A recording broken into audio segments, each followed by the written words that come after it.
Welcome to the podcast of the Consortium for History of Science, Technology, and Medicine. Thanks again, and welcome to today's session number 1 of the DHST Early Career Research Workshops. Today is about writing good and fair book reviews. The speaker today is Gleb Albert. He is assistant professor working on a project on the history of microcomputers, so-called personal computers, in Luzerne in Switzerland. And he is experienced book reviews editor since several years. And maybe I just briefly mention why I picked him as our presenter today, because it's also part of why we run this workshop, Early Career. So here's my private story. I reached out to Gleb Albert because at that time we were working at the same university in Zurich. So I knew him, so it was easier to reach out. I had the idea to write a review on a book that I really liked because it was a topic that I was working on at that time. So I sent him just an email and asked if he agrees, and I wrote the review. It was published. The person I've written the book review on reached out to me and thanked for my review. And so this was the beginning of a collaboration. This person and I then set our panels, we published together. I'm now running lectures at the university of this person. So it all started with a book review. So just to say how relevant book reviews can be also for your career, for your networking, I just want to say why I know Gleb Albert. But now I think this is it from my side, Gleb. You please share your screen. This is now your part. And thanks for being with us. Hi, welcome everybody, and thanks a lot to the organizers for inviting me. I'm really happy to speak to you and to talk a bit about this business of commissioning, writing, and reading and choosing book reviews. What I will be talking about today is, first of all, what are book reviews? What kind of genre of scholarly texts this is, and what sort of history do they have in the history of our discipline? Secondly, why are book reviews important? And not only why they are important, but also for whom? For whom are book reviews important and useful in which way? So I would like to look briefly at the different collective agents who are involved in the process of producing book reviews, and what sort of gains do they get from this? So Barbara already mentioned a bit about this. Then, how to get to write a book review. So how do you actually get in a position to be able to write and publish a review of a book? And lastly, how do you proceed once you have been assigned to do one? So how is a book review built up? What sort of things do you have to think about? How you structure it, and so on. So I'll try to be brief. I mean, this is not supposed to be a very, very long talk. Let's get started. Book reviews are a genre that is very well established. Like, you already have book reviews in 19th century scholarly journals. So it's a very, one could say, a classical kind of scholarly text, but it's a genre that went through a quite an important change over the past 100 years. In the 19th century, the biggest journals actually had even like proper paid academic staff that wrote about new publications. So just a fun fact, the Russian geographer and anarchist Peter Kropotkin was actually working in such a position during his exile in London in the second half of the 19th century. So back then you could actually live off, well, modestly live off writing book reviews. Of course, it is something that is not imaginable today. Also, even like 50 years ago, book reviews were really like one could say, one of the main attractors to scholarly journals. So people subscribed to and read scholarly journals actually in order to read book reviews, in order to see what is new, what is published, what is being discussed in the field. Mm, this is something that has changed a bit, or even not only a bit, I would say. Back then, like even like I would say 40, 30 years ago, usually it were only full professors, or at least people with their habilitation, who wrote book reviews. So like PhD students were completely excluded from this. Book reviews were a venue where one could say the titans of scholarship battled each other, basically. It was not a venue that you would step into as an author if you like did not even have your PhD. This changed massively in the past 2 to 3 decades. So nowadays, it's actually mostly junior researchers writing reviews. Very often, it's PhD students.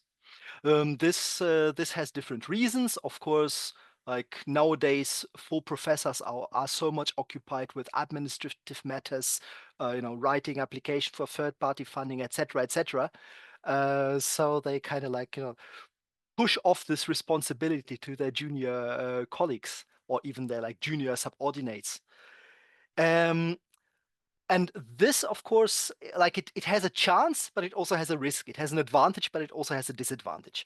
Of course, the upside of this development is that there are more novel approaches. There are more young voices in the review sections of journals. So it's not just about old professors defending their maybe old, maybe even outdated standpoints. So one could say the review sections of journals became more open to very recent developments.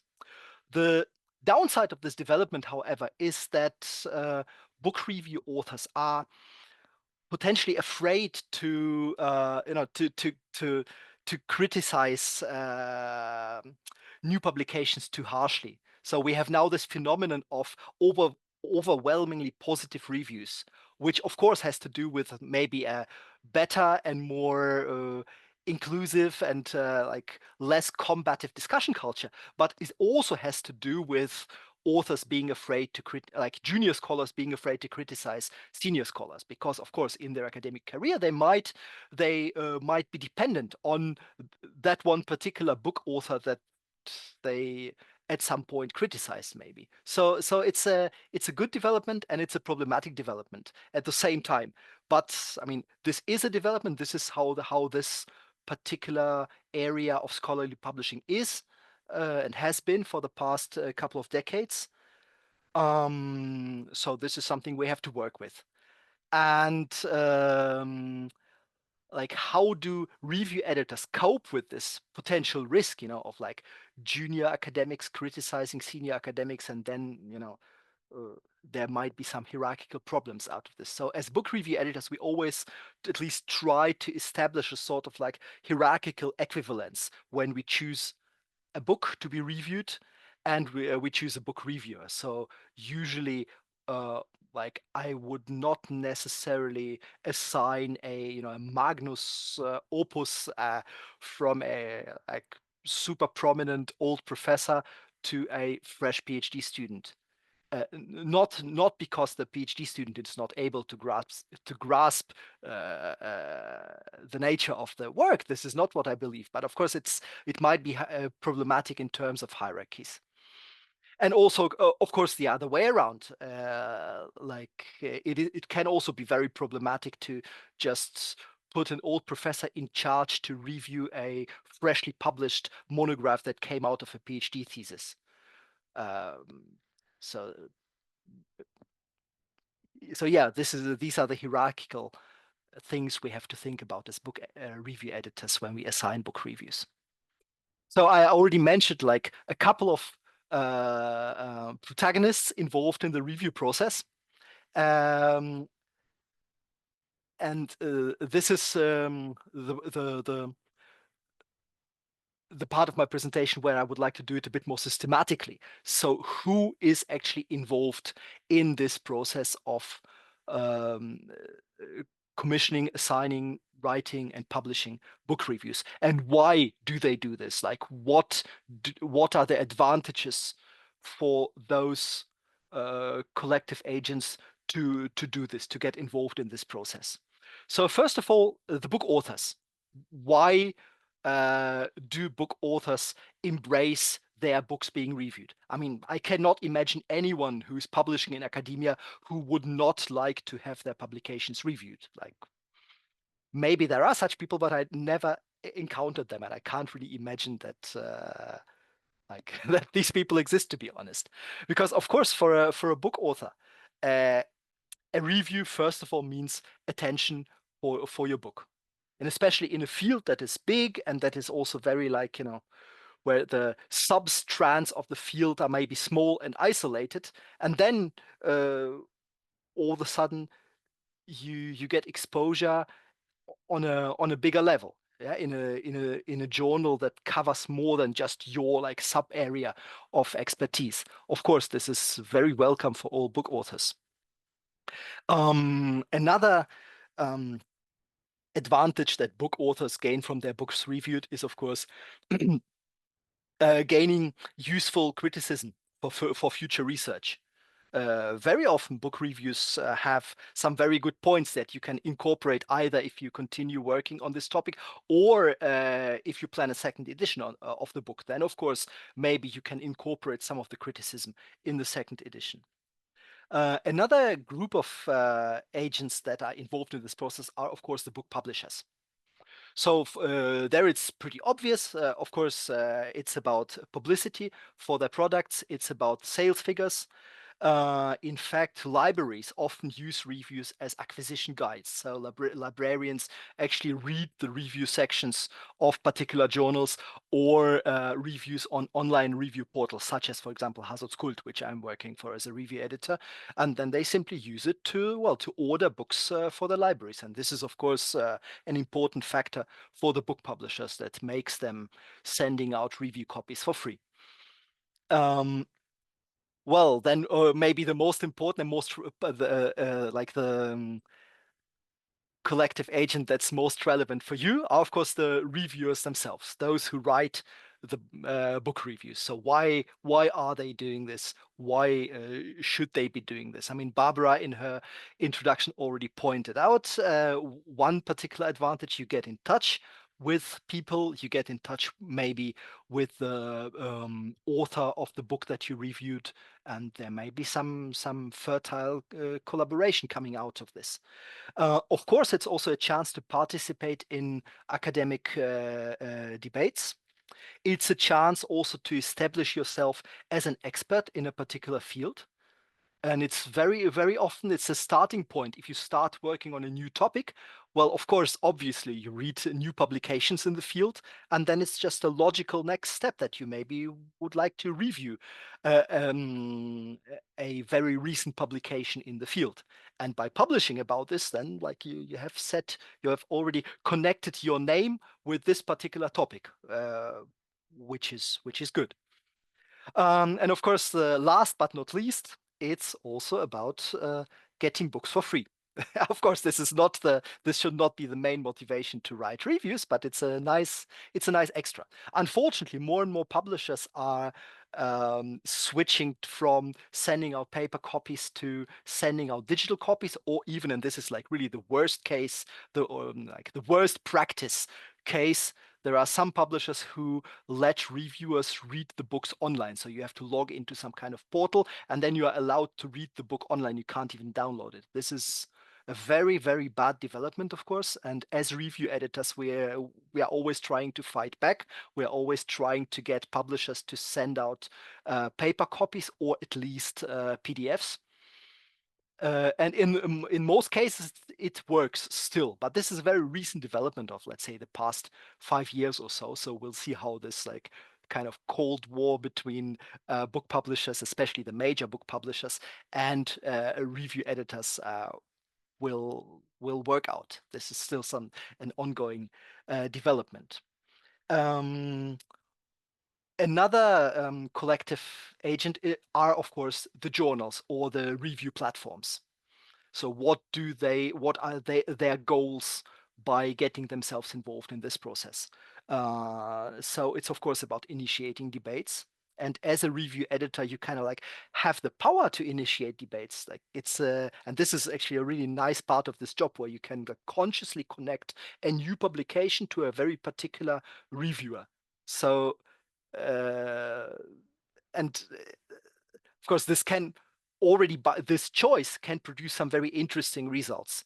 Like if you know there is this expert in the field and you know there is this new publication, and often like I myself are very curious about, okay, what might this person say about this book? And this is the chance of making it happen, actually. Of course, it's like like setting up good and interesting book reviews is of course good for the media themselves, for the journals themselves, for the review platforms themselves.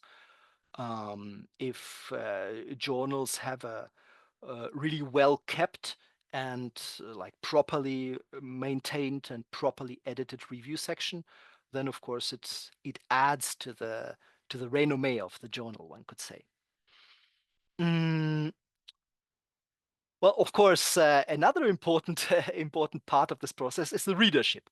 Like, why do people read book reviews? I must say, I was already kind of like obsessed with book reviews as an undergraduate student already. For me, this was always the most interesting part of a journal, uh, because like you get information on new developments, on new debates. You get some orientation in the field. And I mean, it's still very often when I, for example, prepare a course. Often I read the reviews on the publications in question, and then I read the publications themselves. Or for example, if I want to check whether a publication is suitable as course lecture for students, then of course the first thing I do is looking up some reviews for this particular book.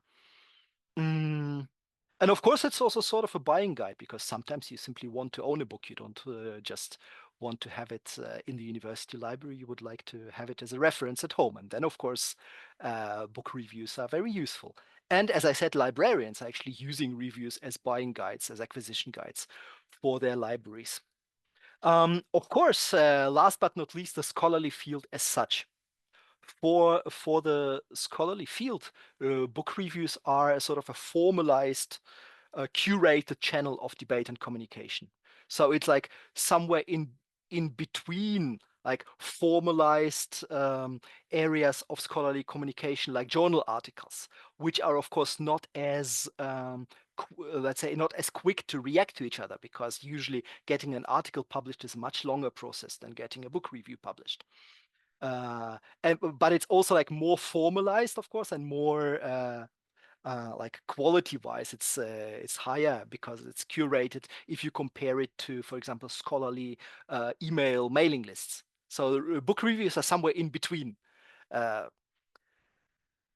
of course, I mean, this is may sound banal, but of course, scholarly progress as such happens through peer critique. So if we would have books, but we would have no book reviews, I think like progress in scholarship would not happen as it happens now.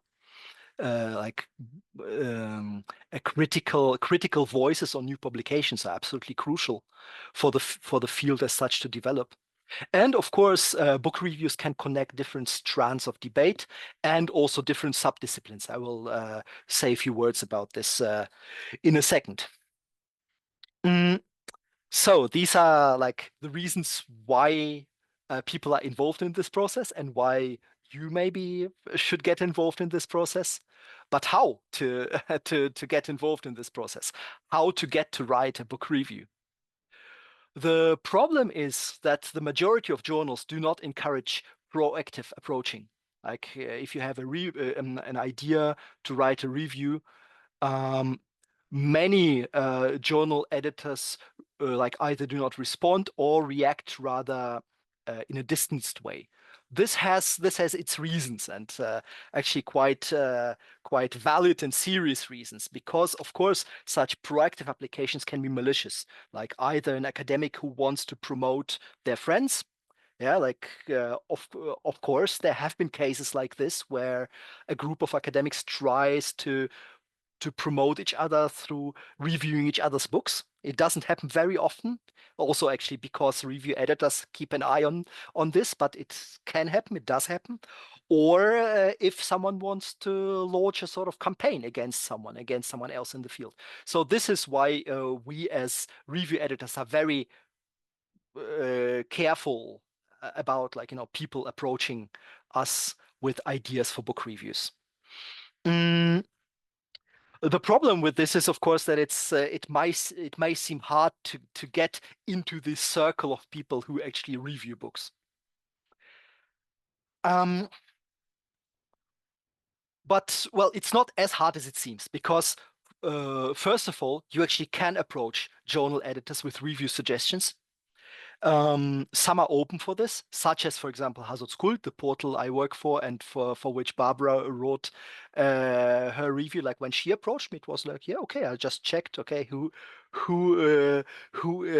is she? Who is the author of the book? Is there any connection? Does anything seem suspicious? No, then it's great. Yeah, and it was a really, really nice review. And Barbara has written, I think, 2 more or 3 more reviews for the publication since then.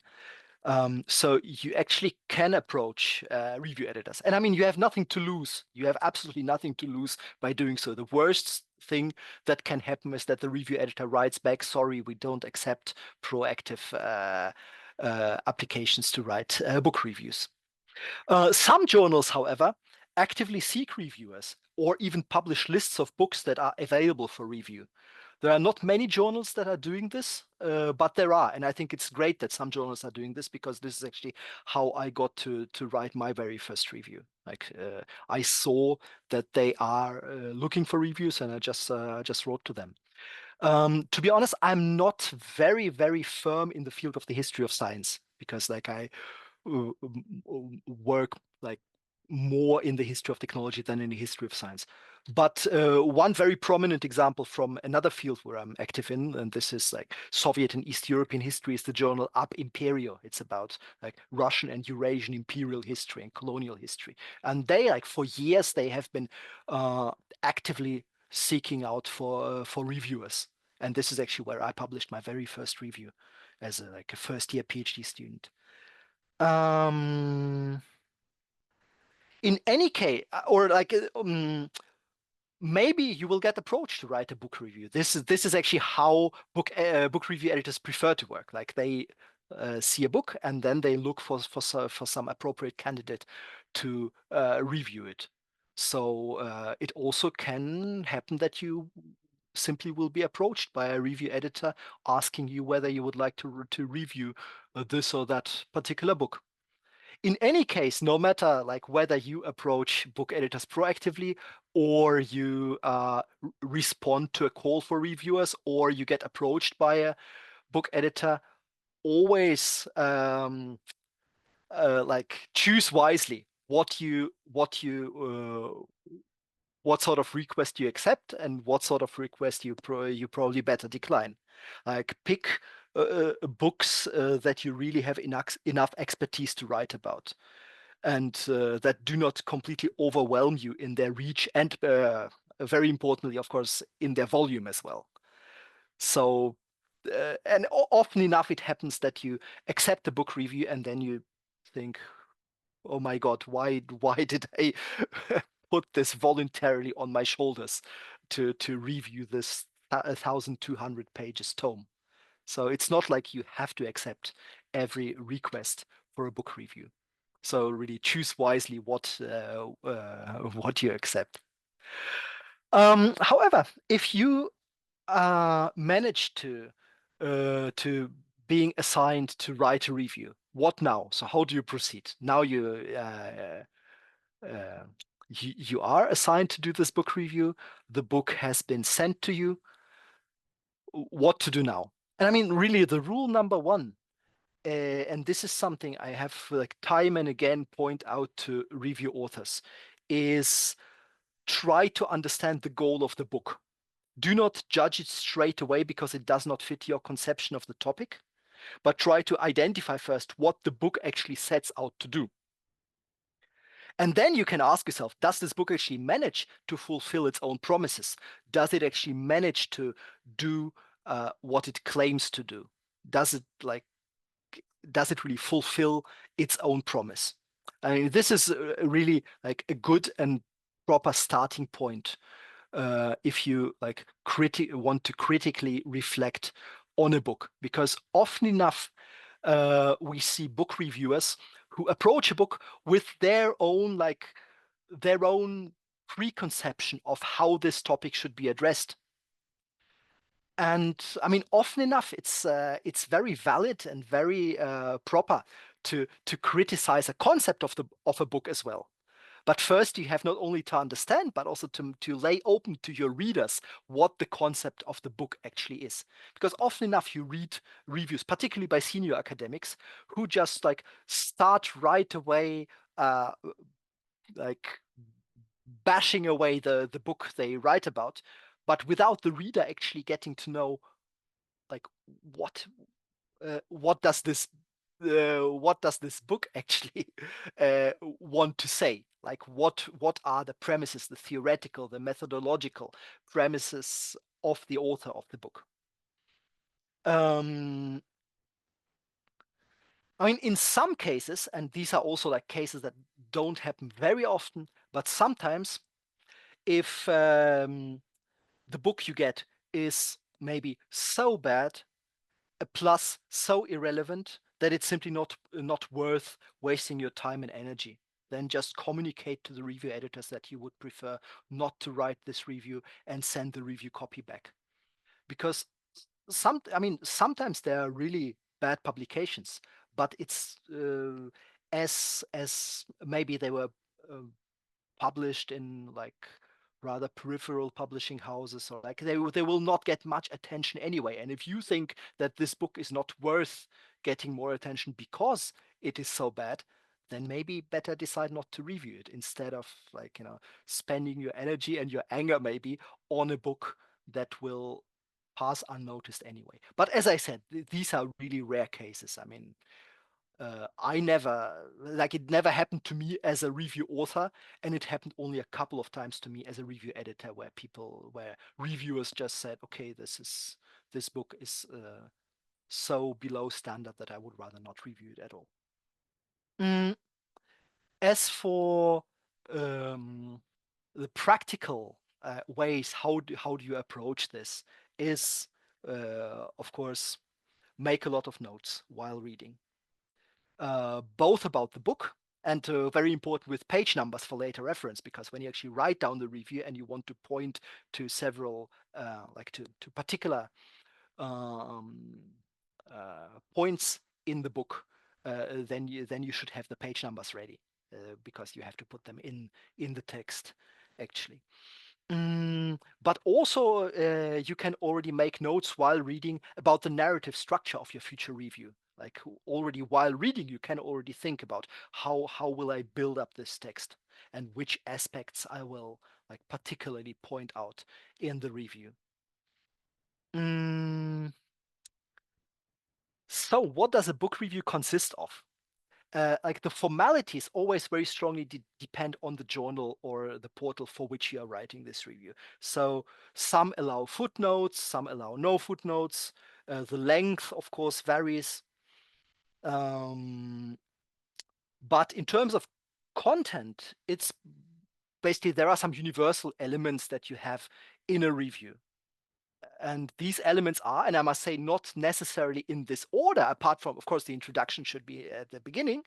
But like you have an introduction, you have a summary of the contents, you have some reflections on theory, methods, and sources of the work under review. Of course, you have an evaluation of the work where you also put it in context with existing research. You ask yourself and you try to answer the question, which areas of research does this book contribute to?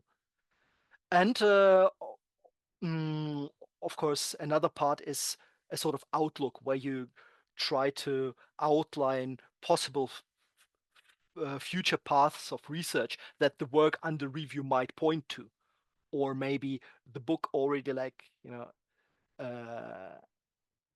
pointed out some further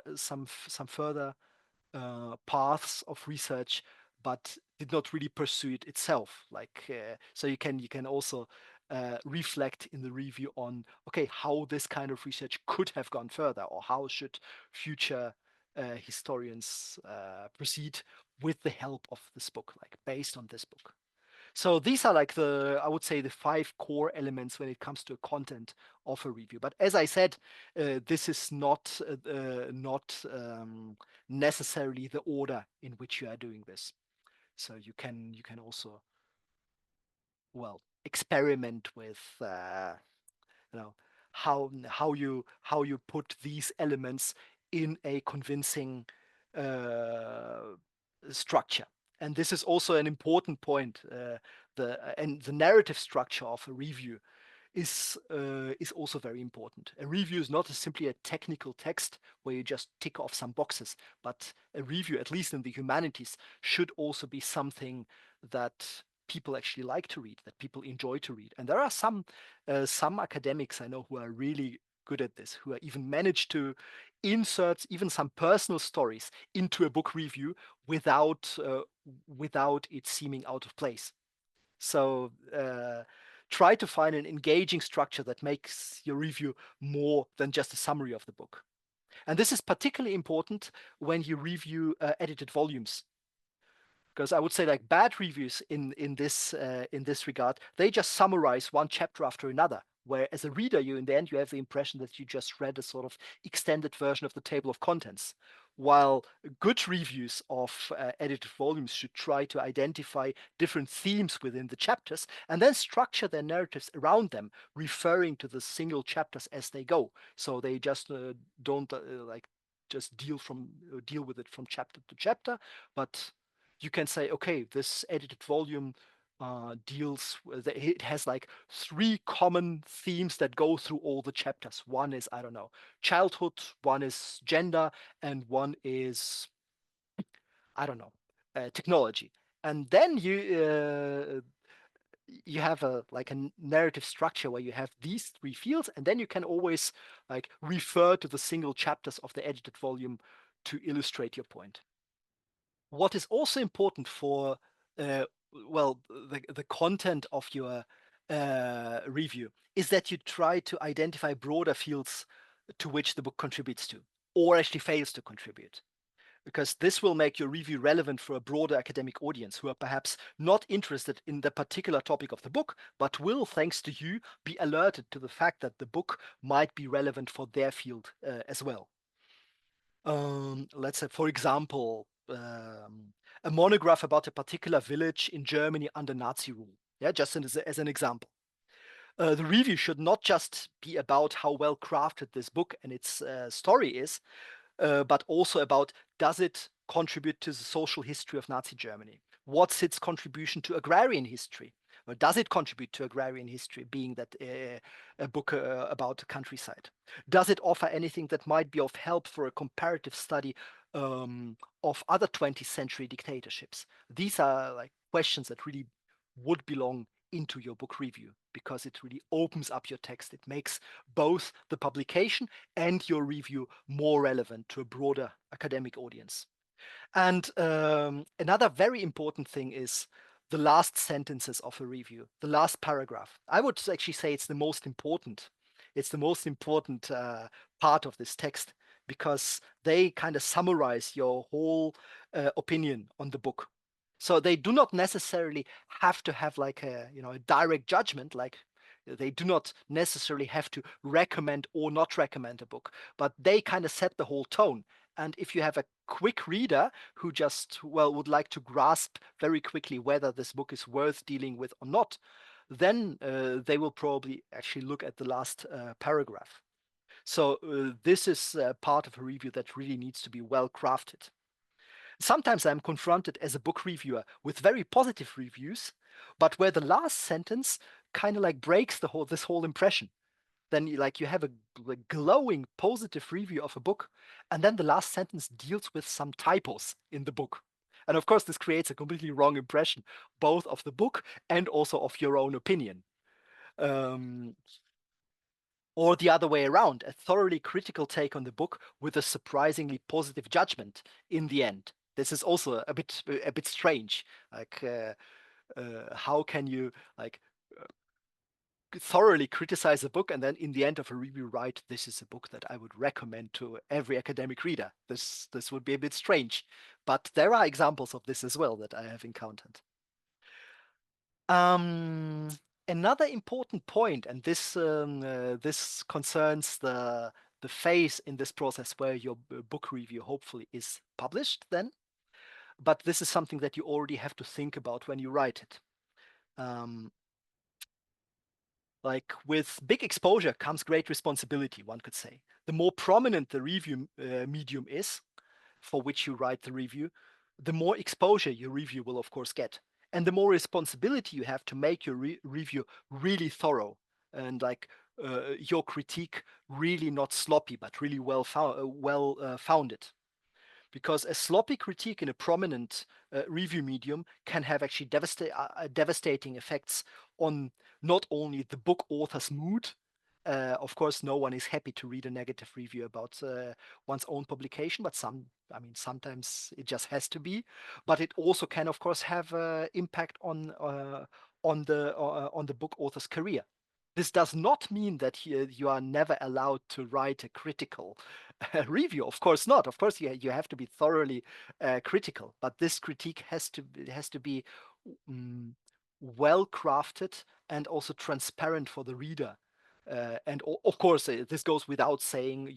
You are of course not allowed to make any sort of personal attacks or anything that even is like close to a personal attack in a book review. But and also, of course, the other way around. If you publish a sloppy critique in a big academic review medium, and readers can see that this critique is not thorough, that it is like unfounded, then of course it can also fall back to you and back to your reputation as a scholar. So this is simply something that one has to think about. This is not, I'm not saying this in order to discourage you writing reviews, but this is something you really have to think about. Another thing about responsible reviewing is also how you communicate with the review editors and how transparent and you are in this communication. So be responsible when it comes to keeping deadlines and actually writing the review. I mean, often enough, one realizes that, okay, I have taken too much upon myself. I have much more important academic commitments. I cannot write this review. This is perfectly valid, and review editors deal with this often enough. The crucial thing is to communicate this to the review editor in a transparent manner and as early as possible, actually. I mean, apart from the fact that it's frustrating for review editors to be ghosted by book review authors, and this happens unfortunately often enough. So you have at the beginning, very enthusiastic book reviewer, you send the review copy to them, and then you don't hear from them anymore for years sometimes. Maybe because they're too embarrassed to admit that they actually don't have time to write this review. But as a review editor, I can say it's always better to communicate this openly than just to leave the book reviewer hanging. And also, it's to actually fulfill your review assignment is also a responsibility towards the book author.